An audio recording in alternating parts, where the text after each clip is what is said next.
Kung isa kang taong pakialamera, dapat malakas ka.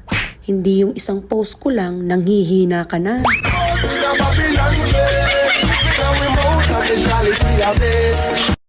Hindi naman baliktad yung mundo, pero bakit sa tuwing magkukwento ka, binabaliktad mo ko? Sinungaling ka na nga, gusto mo intindihin ka pa? Ang tibay talaga ng mukha mo, boss. Pasampal nga. Ang itim ko daw sa personal. Eh di ikaw na maputi. Mula noo hanggang lieg. Alam nyo, minsan nakukonsensya din naman ako pag nagagalit ako. Sino bang hindi?